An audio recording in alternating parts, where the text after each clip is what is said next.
Hello everyone and welcome to UC Sports. It's a new year, new day, new time, and a mostly new crew, but the same great program. I'm Ryan Kim, my co-anchor Brandon Carney is to my left, and we are gearing up for another year full of UConn sports. That's right, Ryan. Fall sports are in full swing. We've got a lot of ground to cover, from Randy Edsall's return to Charlotte Veitner and the field hockey team's success to the rough start for men's soccer. And don't forget about men's basketball and the new faces around stores this fall as their season quickly approaches. Well, let's not waste any time and get right into it. UC Sports starts right now.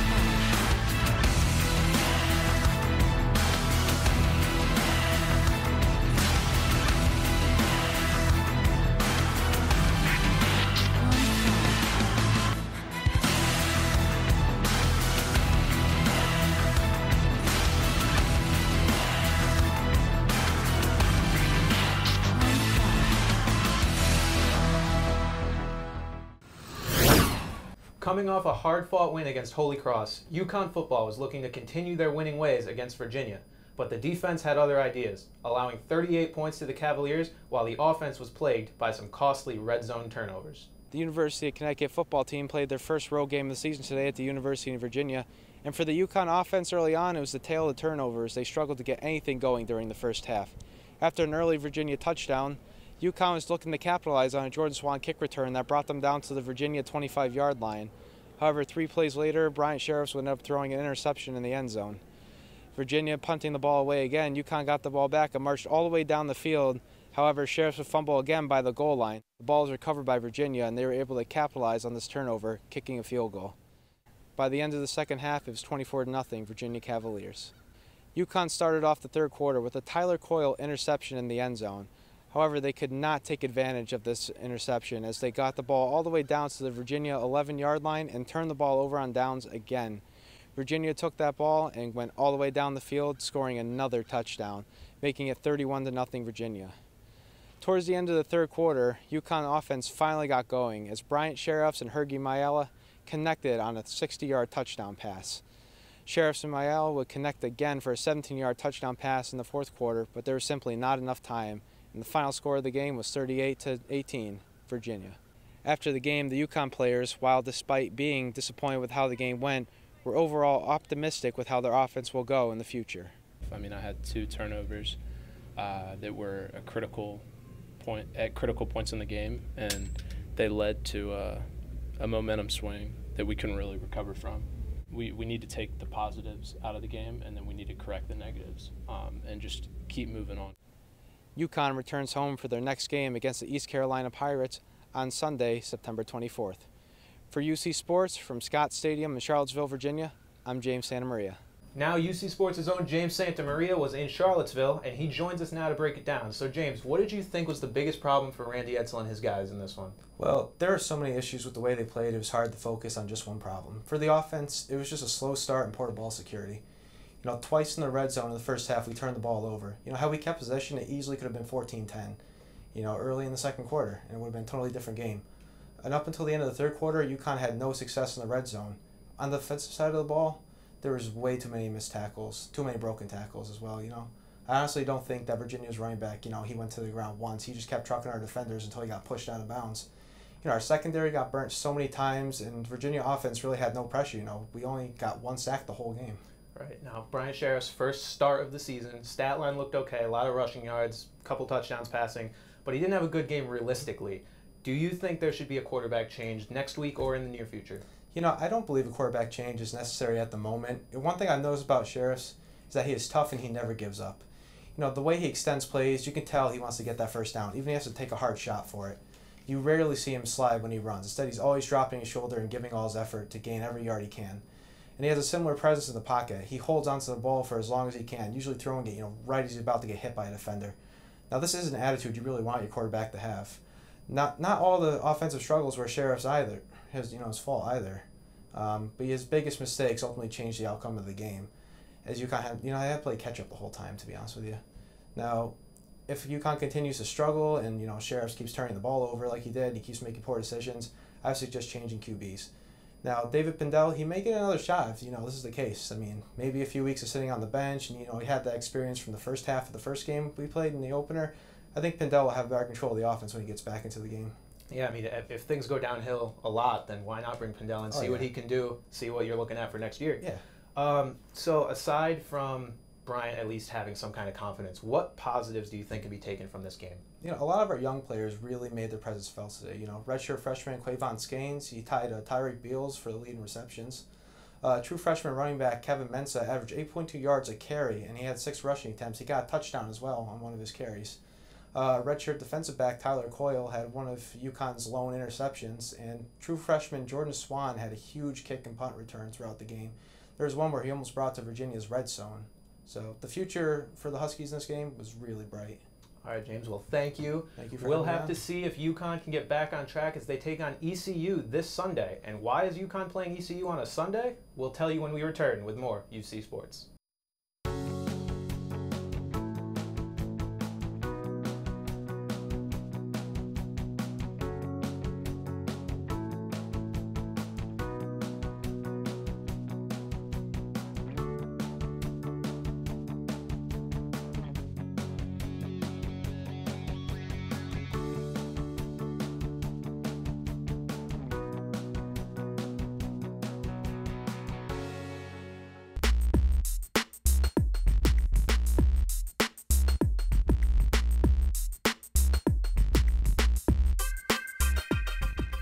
And we are back on UC Sports with more football news. Despite the loss, there was good news for the Huskies this week. After a schedule rework, UConn and the University of South Florida will be playing their previously canceled game now on November 4th. Remember, the game was initially canceled because of travel concerns and the dangers posed by Hurricane Irma's landfall in Florida. In order to fit the game in, UConn's game against ECU has been moved up from November to Sunday, September 24th. Because of the reschedule, the Huskies will now play 10 straight weeks. The lone bye week came back in week 2. Now turning our attention to the field hockey pitch. The UConn women's team started out ranked 4th in the nation, but have quickly vaulted themselves to number 1 following a 7-0 start. They're the only undefeated team remaining in the nation. What makes this more impressive is that 6 victories have come against ranked opponents, most recently an 8-1 thrashing of Boston University. Seniors Casey Umstead, Nina Klein, and Charlotte Veitner all won the national championship their freshman year in 2014 and are looking to end their collegiate careers on top. They'll hope to continue an undefeated season on September 22nd against the Temple Owls in Philadelphia. Now we're going to go to a quick commercial break, but when we return, we'll have Daniela Marulanda, our soccer correspondent, talking some men's soccer.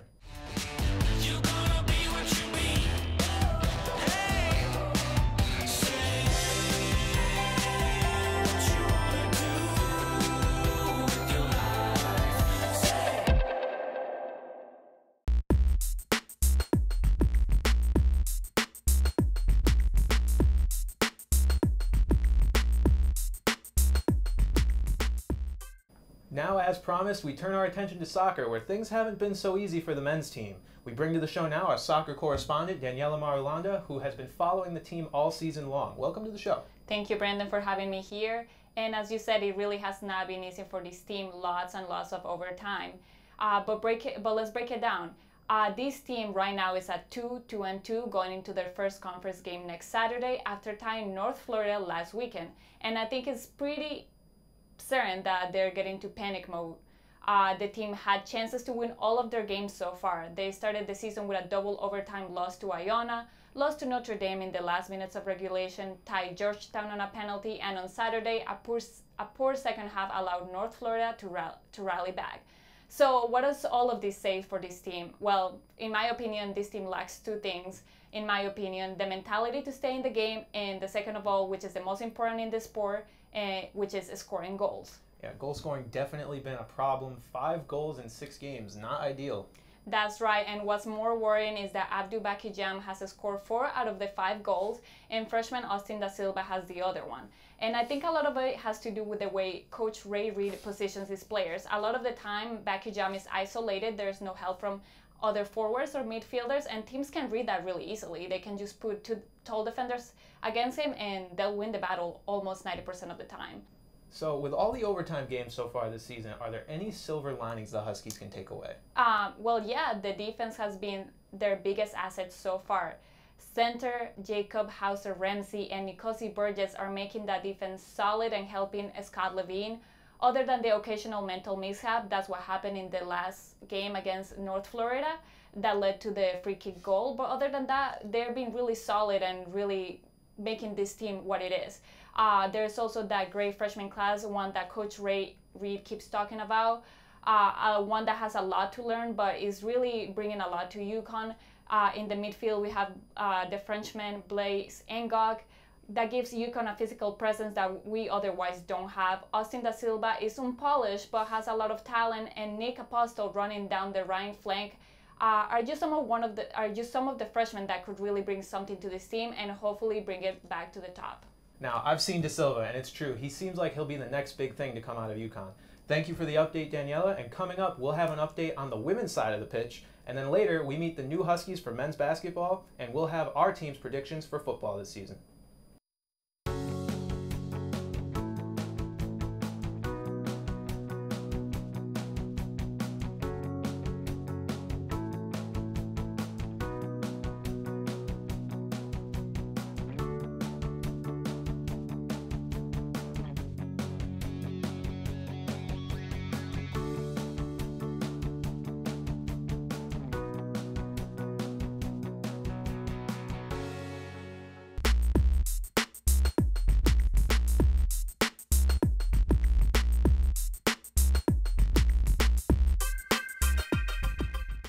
And welcome back to UC Sports. I'm now rejoined at the desk by my co-anchor Ryan Kim, who's going to talk a little bit of women's soccer. And staying on the women's side of the pitch, the soccer team is struggling to find its rhythm after a season in which they made it to the second round of the NCAA tournament. The young team has relied on 3 freshmen for much of its scoring, and defensively in goal, where Molly Kerrigan has struggled, already allowing 12 goals. The Huskies head into conference play at 2-4-3, coming off back-to-back double overtime games. Their first AAC match comes September 28th against Cincinnati at Maroney Stadium. Now over to volleyball. Women's volleyball may have been temporarily moved to Geyer Gymnasium due to construction to repair the Gamble Pavilion roof, but their game hasn't missed a beat. Coach Chris Grunwald's team has been quietly putting together a successful season, sitting at 7-5 before the conference schedule. They recently completed the Bradley Invite, winning 2 of 3 matches. The ladies will return to Stores on September 22nd to face conference foe Memphis.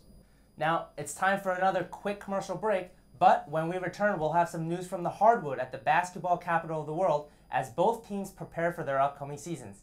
You're watching UC Sports. Now, it may only be September, but who says it's too early to talk UConn basketball? Kevin Ollie's squad is hard at work gearing up for the 2017-18 season. They held a Meet the New Huskies event this past week, and we had the chance to speak with the newest members of the men's basketball team. Our very own Kyle Berry was at the Worth Family UConn Basketball Champion Center to catch up with the new additions.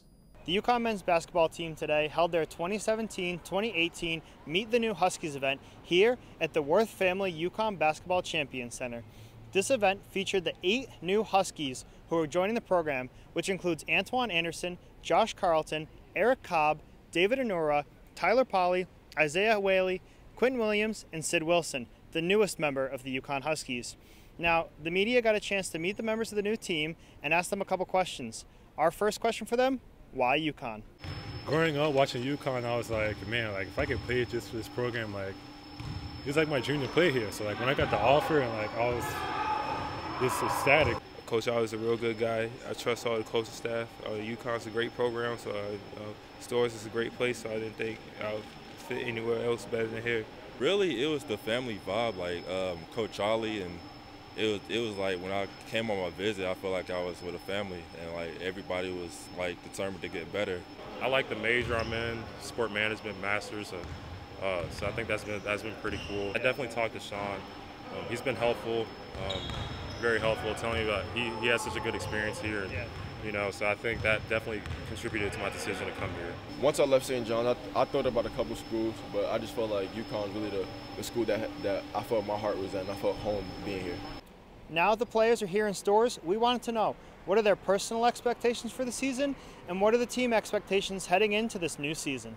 I have this saying, like, I'm happy, humbled, but hungry to be here, and I just want to always, you know, adhere to that and always, you know, bring energy, activity, rebounding, you know, defense, and you know, just like this is my last year of college basketball, so I just really want to, you know, lay it all out there. And I want to be able to guard like every position 1 through 5. So defensive-wise, I wanted just to be one of the best defensive players in college.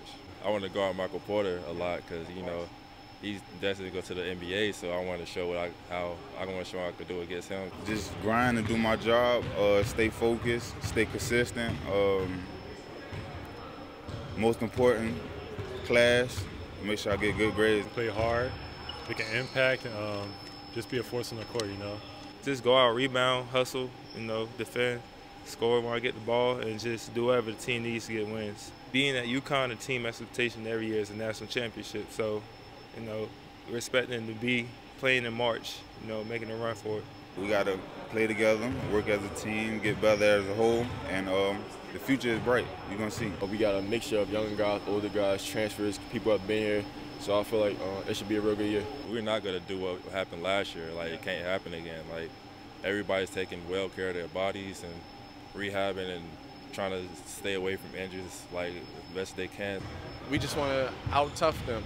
We want to be the toughest team on the court whenever we step on the court.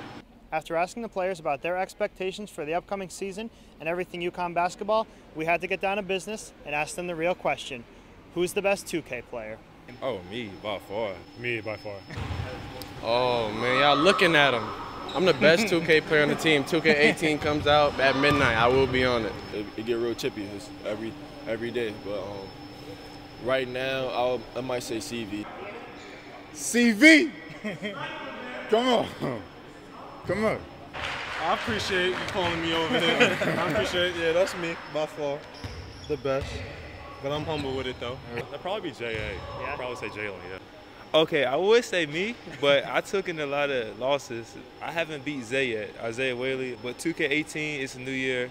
I think I'm going to come on top on 2K18.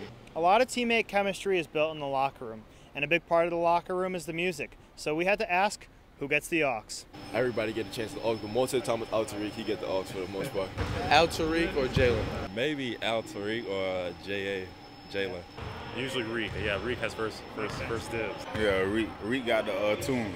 Out to Reek. He gets the aux in the locker room. Finally, with a new season ahead of us, we wanted to give these players a chance to deliver a message to the fans. So UConn Nation, here's what they said. Be ready, like it's going to be fun, and I can't wait. We're going to have a exciting year this year. You know, it's going to be worth coming out to watch us. Don't sleep. We coming. We coming. Reporting from the Worth Family UConn Basketball Champion Center, I'm Kyle Berry, UC Sports. Last week, completed schedules were released for men's and women's basketball. The men will begin their tournament hopes with 3 games at home against mid-majors before heading out west to take on Oregon in the inaugural PK80 Phil Knight Invitational. UConn is looking to advance past the first weekend of the national tournament since 2014 when they went on to win it all. UConn also returns to Madison Square Garden to face former Big East rival Syracuse in the Jimmy V Classic. The all-important American Conference play begins December 30th as they welcome Wichita State to the AAC. On the women's side of the ball, they'll look to avenge last year's shocking Final Four loss on a fresh slate. With the record-breaking loss behind them, Gino Auriemma's squad kicks off its 2017-18 campaign against NCAA stalwart Stanford in the Countdown to Columbus tournament in Columbus, Ohio. The schedule features many familiar non-conference foes in Notre Dame, Maryland, and now defending champions South Carolina. They'll hope to add to a 70-0 all-time conference record starting New Year's Eve against Memphis. So Brendan, if you look at both the men and women's basketball schedules, you know, they have some tough competition to begin, because obviously the men, they start out with their, their yearly mid-major teams. But then how about the women? They start on the road on a neutral site against Stanford, a team that always gives them big competition. Yeah, the women have a brutal 3-game stretch to open the year, and the men have a brutal 3-game stretch in the middle of the year as they get to December when they have to play 3 games at Auburn, at Arizona, and then at home against conference rival Wichita State. No one can say the Huskies don't have a tough schedule this season. Yeah, I mean, but unfortunately, or I guess fortunately for the Huskies this year, it is a new year, meaning hopefully the new team, they don't get the injury bug as much, and hopefully the transfers coming in, the new freshmen coming in. 8 new players. 8 new players. I mean, it's going to be exciting to see them. Definitely. But it'll also be interesting to see how they can mesh together and, you know, hopefully they can work really well together and not only make it back to the tournament, but past the first weekend where they haven't been since, as you had mentioned, 2014. Right. Now, to round out the show, the team here at UCTV Sports made some predictions for how the football team will finish. Ryan Kim, our director Kyle Berry, who's in the back, and myself all selected our MVP, LVP, and final record predictions. Let's just say there's not too much optimism for a bowl game selection.